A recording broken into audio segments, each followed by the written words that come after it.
Harri Olutpostista, morjens. Mä olen täällä Skotlannissa. Mä olen vieraana The Scottish Whisky Experiencella. Ja mua tässä on hostaamassa Julie, Travis and Hunter. Hi. Morning. Good morning. It's very early to be having whiskey, but I like this for a breakfast. It's a lovely quiet time to be contemplating it. So what is the Scottish Whisky Experience? So we're a visitor attraction in the heart of Edinburgh, in the middle of the World Heritage Site, neighbours directly next to Edinburgh Castle. And we're here to tell the whole story of Scotch whisky. So we represent all of the different categories, all of the different brands, and can tell people about every whisky that's produced here in Scotland. And we have tours that run throughout the day, guided tours around our building and our site here, where through different media and with our expert tour guides, we tell people about how whisky is made, the different regions throughout Scotland that whisky comes from, and very importantly, how to nose and taste and really appreciate a Scotch whisky. All right. What sets Scotch whisky apart from the rest of the whiskies around the world? Absolutely. So obviously, whisky is made in many countries throughout the world. Probably the most traditional in terms of history are the whiskies that were made here in Scotland, and possibly, a bit of a competition, Ireland as well. So we have a bit of a friendly argument with Ireland as to who produced Scotch whisky first, and there are no records that definitively tell us the answer. It was probably Ireland, I think. So Scotch is quite unique because historically it's been here for so long, so our first reference in writing to Scotch whisky is in 1494, so well over 500 years ago, and we know obviously prior to that Scotch was certainly being made here. So it's got a real heritage, and it's very much embedded as part of the whole country and produced all over the country. It's one of the whiskies globally which is most tightly controlled in terms of how it can be made to ensure that the quality of the product is incredibly high. So we have a body called the Scotch Whisky Association, and they work with the government to manage the legislation around Scotch whisky. So a single malt Scotch whisky, for example, can only be made with 3 ingredients. So malted barley, where the single malt comes from.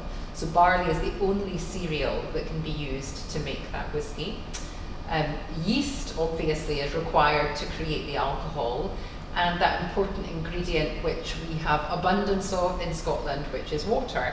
So it's an incredibly simple drink, and only those 3 ingredients, nothing else can be added.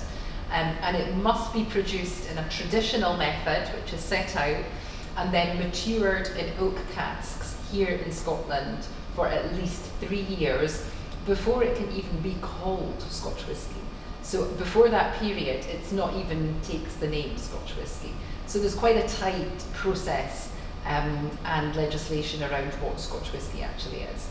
Globally, the differences with other types of whisky can be different cereals, different methods of distillation, so different kinds of distillation, and sometimes other things can be added to it. We have a restriction on the type of casks and the type of wood that can be used for maturation, so other countries maybe can have many more different types of casks and different wood that's used, and possibly shorter periods of maturation, and maturation not within the country itself. So these are the differences between Scotch and whiskies from the rest of the world.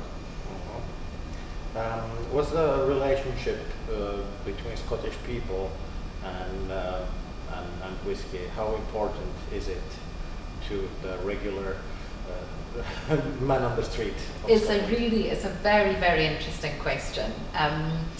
Obviously, I think culturally it's incredibly important to people. I'll be absolutely honest, it's not a drink that everyone in Scotland drinks and enjoys. Historically, I would say in the last 30 to 40 years, because we're such a mature market, it's been here for such a long time, And because it's quite a high-end drink, it's not the inexpensive end of the market, it is quite high-end, it's quite a luxury product. It had kind of moved into being a little bit more of a drink that was associated with people once they had developed a palate for it a little bit later. So it wasn't usually the drink of choice for the younger part of the population. That has changed hugely in the last sort of 10 or 15 years. And Scotch has changed, some of the brands that you find have changed, and certainly the way in which you consume it. So we have it here in what looks like a very traditional way, but Scotch whisky cocktails and Scotch as long drinks have become incredibly popular in the last 10 years or so. If you go to bars around Edinburgh, you'll find lots of them making fantastic whisky cocktails, and that of course broadens and mixes the market up. But when you ask what it means for people throughout Scotland, it's fascinating if you take the time to go and visit the distilleries themselves, because you'll find that, generally speaking, the people that work there are people from the very local community, and people that will tell you the stories of generation after generation of their family who have worked in the same distilleries or the adjacent distilleries. So it's very much embedded in the culture, particularly in quite rural areas of Scotland, where there's maybe not an awful lot of different industry and commerce going on. So it becomes a very, very important part of the community and of employment in those rural areas all over Scotland. And what about the tourism? How important is the whiskey tourism?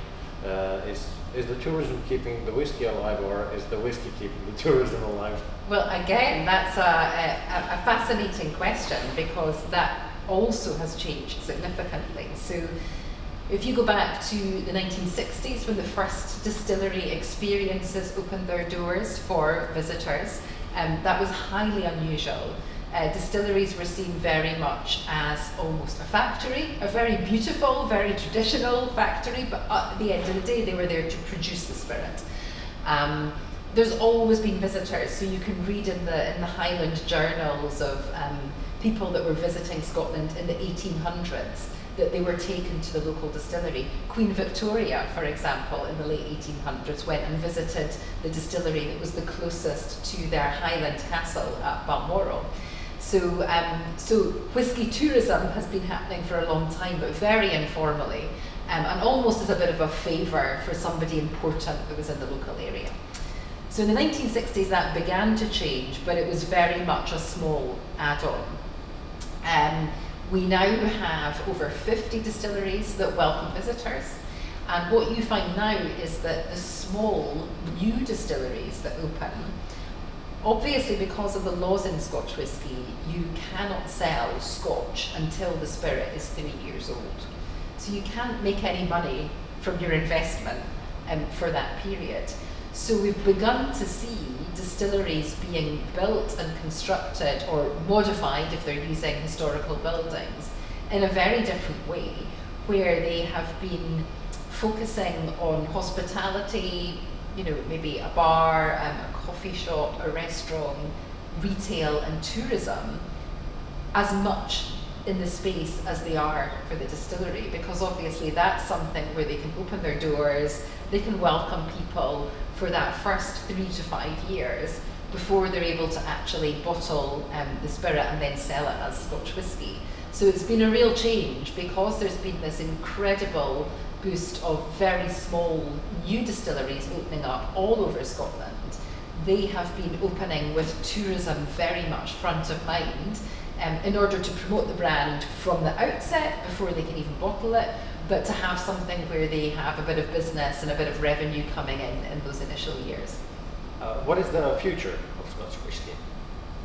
So I think that the future is fascinating. There's always people pushing the boundaries of what Scotch whisky looks like, and especially because we have a very fragmented whisky market now. So maybe 20 years ago, it was more dominated by some very big companies who had brought together and owned a lot of the distilleries. the big increase has been a combination of those very big companies being able to really invest and build some much bigger distilleries and some new distilleries, but also a lot of very, very small independent distilleries as well. So that trend will probably continue, but the biggest focus, I think, in the Scotch whisky industry at the moment is sustainability, and how processes can be modified without changing the very, very traditional nature of Scotch whisky, and obviously without changing the flavour of the final product, which is critical. But how processes within the distilleries can be changed, can be brought right up to date, looking at some really, really clever technology that means that less energy can be used, that any waste products, it's an amazing industry in terms of its waste products anyway, because they're all reused. So all of the residue that we get from the barley, once we've taken all the sugars out of it, that's all reprocessed and used as cattle feed. So it's fed to livestock throughout Scotland. So it's a very sort of circular economy, and it always has been. I think because Scotch has been very much part of small, rural, local economies, everything has been reused and repurposed and made circular as much as was possible, because obviously economically in the early 1800s that was incredibly important. So it's developed with that mindset, but with science and technology as it is now, there's huge amounts of things being changed and being researched, and experimental distillations as well, to see what are the impacts in the final spirit 10 years down the line. So you don't want to make enormous changes now and then discover in 10 years time that 10-year-old whisky is quite different in flavour. So there's a lot of really, really fascinating work being done in that area there. All right. Thank you very much. That was very informative and hopefully entertaining. Now we get to the good part. We do. And for the readers, watchers, thank you, and let's keep drinking good whiskey. Slán.